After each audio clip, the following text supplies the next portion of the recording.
90 days ago, I started a small experiment to track every dollar to stop guessing where the money went and stop pretending everything was fine. That was episode 1. The wake up call when I realized you can make 6 figures and still feel broke because you don't know where your money is actually going.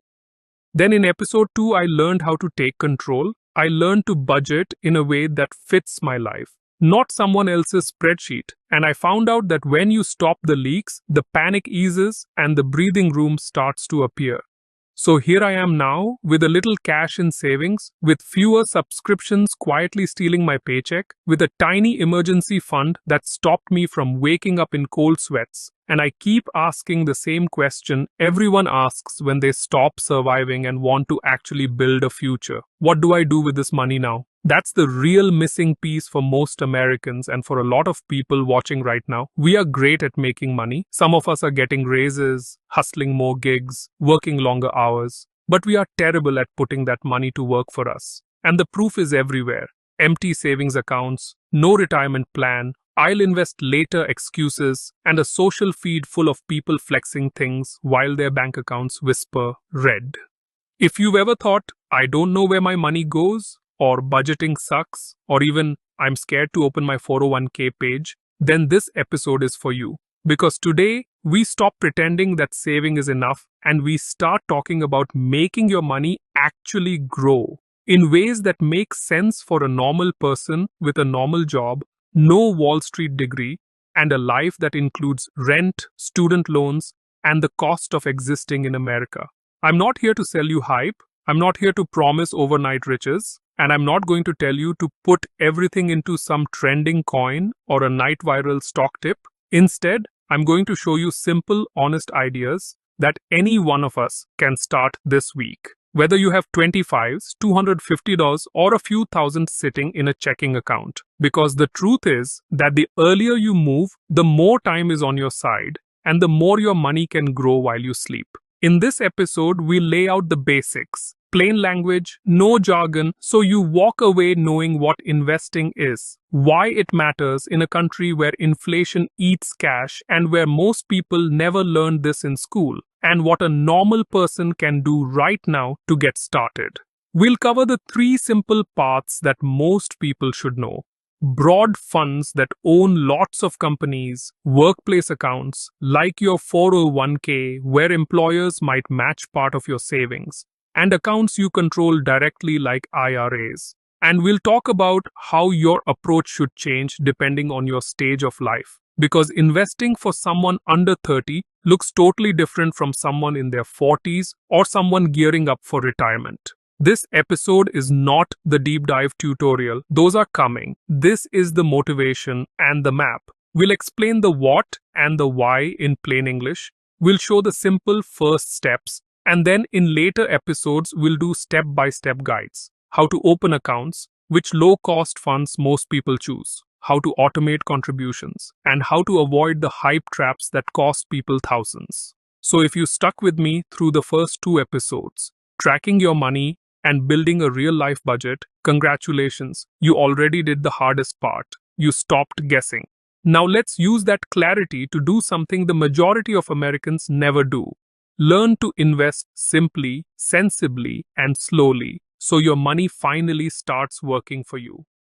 What investing actually means. 90 days into tracking every dollar and building a real budget, I had a tiny cushion in the bank and a question. What now? That's what this episode is for, not to drown you in terms, but to show you simply what investing actually is and why it matters. And then we'll split the rest of the discussion into 3 parts based on age, below 30, 30 to 50, and 50 plus, so everyone can hear the practical steps that make sense for where they are in life. So, what does investing mean in normal words? It means putting your money somewhere that gives it a chance to grow over time instead of letting it sit in a checking account where it barely moves. Think of money like a seed. Leave it in your pocket and nothing happens. Plant it and water it a little each month, and over years, that seed can become a tree. That tree is the extra money you didn't have before. Not because you worked harder this week, but because your earlier self made small choices that let compounding do its quiet work.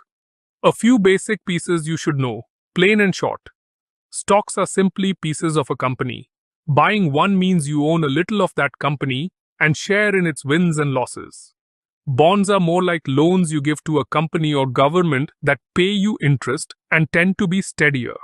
And funds, like index funds or ETFs, are baskets of many stocks packaged together, so you own a slice of a lot of companies without guessing which single one will win.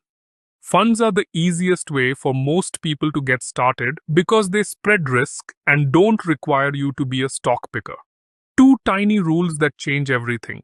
Watch the fees and respect time. Fees are the small charges you pay for funds and brokers. Even a small fee can eat a surprising chunk of your money over decades, so choose low-cost options. Time is your secret weapon.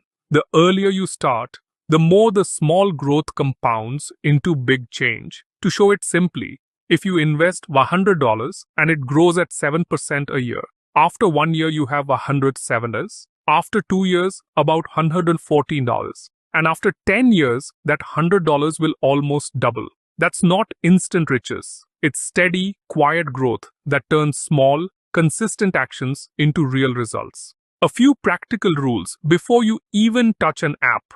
Make sure you have a small emergency fund and that you're not carrying high-interest debt like crazy credit card balances, because it makes no sense to invest while paying 20% interest to someone else. Keep your emergency money separate from your invested money. And never invest money you'll need next month. Investing is for the medium and long term. Finally, if you're wondering what to do right now, start small and make it automatic. Open a trustworthy brokerage or retirement account, pick simple, low-cost funds, and set a tiny transfer each payday so you never think about it. And remember, we'll cover the age-based, practical strategies next. First for people under 30 who can lean into growth, then for those aged 30 to 50 who need a balance of growth and safety, and finally for people over 50 who should focus more on protecting what they've built. Those segments are coming right after this, and each one will give clear, simple steps you can actually use. Investing isn't a secret only for experts. It's patience, a little knowledge, and a small, steady habit. Plant the seed now and let time do the rest. So first for age group below 30. If you're under 30, this will be your simple investing playbook first. Lock the basics first. Before you do anything fancy, make sure you have a tiny emergency fund, even $500 to start, and that you're not paying ridiculous interest on credit cards. If you're carrying 15 to 25% credit card debt, pay that down first, because that interest is one of the fastest ways your money disappears. Once emergencies are covered and high-interest debt is under control, you're ready to invest. Second, grab the free money, get the 401k match. If your job offers a 401k match, stop reading and go sign up for the match. Seriously, if your employer will match part of what you put in, that's literal free money. Put in enough to get the full match before you do anything else. If you do that and automate it, you just gave future you a raise. Third, start small, automate, and be consistent. You don't need a lump sum. Start with $25, $50, or $100 a month, whatever you can lock in without hurting your life. The secret is automation. Set up an automatic transfer the day you get paid so the money moves before you can spend it. Habit beats motivation every time. Fourth, keep it boring. Use broad index funds or ETFs. For most people under 30, the best play is simple. Buy broad index funds or ETFs that own a whole bunch of companies at once, and forget about picking individual stocks. These funds are cheap, they spread your risk across many companies, and they match the market rather than trying to beat it. That boring choice is actually the smartest long-term move. Fifth is a recommended allocation. Simple and flexible. When you're young, you can tolerate more ups and downs because you have time to recover. So a common simple split is most of your money in stocks or stock funds for growth and a small portion in bonds or cash for stability. Think roughly 80-90% stocks, 10-20% bonds as a starting template. Adjust that a little based on how much volatility you can sleep through, but don't overthink it. Sixth, dollar cost averaging. Buy every month, not all at once. Don't try to time the market. Put the same small amount in regularly, every paycheck or every month, and let the market do the rest. When prices are high, you buy a little less. When prices are low, you buy more. Over time, that evens out risk and removes the stress of, did I buy at the right time? Seventh, use tools that make it easy. Open a reputable brokerage or retirement account. Your bank probably offers one, or you can use well-known firms that let you buy fractional shares so you don't need big money to own big companies. If your workplace has a 401k start there, then open a Roth IRA or an individual brokerage account and set small automatic contributions. I'll show exact step-by-step setup in a future episode, but for now, just pick one, open one, and automate. 8. Increase contributions when your income grows. When you get a raise, don't instantly upgrade your lifestyle. Instead, increase your automated contribution first. Even adding an extra $10 or $20 a week when your salary grows creates a huge difference over decades. You're paying future you first. 9th, how small money becomes real money. A quick example. This is the part that surprises people. If you invest $50 a month and it grows at about 7% a year, in 30 years that consistent small habit turns into roughly $61,000. Not because you suddenly made more, but because time and compounding did the heavy lifting. If you double that to $100 a month, you'd be near $122,000. The math shows why starting small but starting now matters. 10th, keep the risky stuff tiny and optional. You'll see crypto, meme stocks, and viral 100x tips online. If you want to try a little, keep it to a very small percentage of your portfolio, money you can afford to lose, and never use your emergency cash or your retirement money for that. The core of your plan should be boring, steady funds. Last, don't let perfect be the enemy of good. The best plan is the one you actually follow. If you wait until you know enough, you'll often never start. So start with these basics. Emergency fund, grab the 401k match, automate a small monthly amount into broad funds, and increase the amount with raises. That is literally a working plan that 95% of people can follow and get better results than most folks who try to chase quick wins. Tonight, set up an account or add an automatic transfer of $2,500 from checking to an investment or retirement account. Under 30, you should be boring and consistent. Let time be your compounding partner. The small, steady choices you make now give you options later, options to change jobs, to travel, to buy a home, or to retire earlier than you think. Start tonight, automate, and we'll cover the exact how account setup, fund choices, and which apps are simplest in the next deep dive episode. For now, start small and start steady. Imagine your future when you are 50 years old. You could wake up in a house that you own completely. No one will ask you for rent or money you owe. It is a peaceful life. Maybe you will have the car you always wanted. Or maybe you will have the freedom to travel to new places without worrying about money. This future is not about being lucky or finding a secret way to get rich quick. It is about starting a good habit now. You can start by saving small amounts of money, like $25, $50, or $100. Over time, this money will grow. Think about this.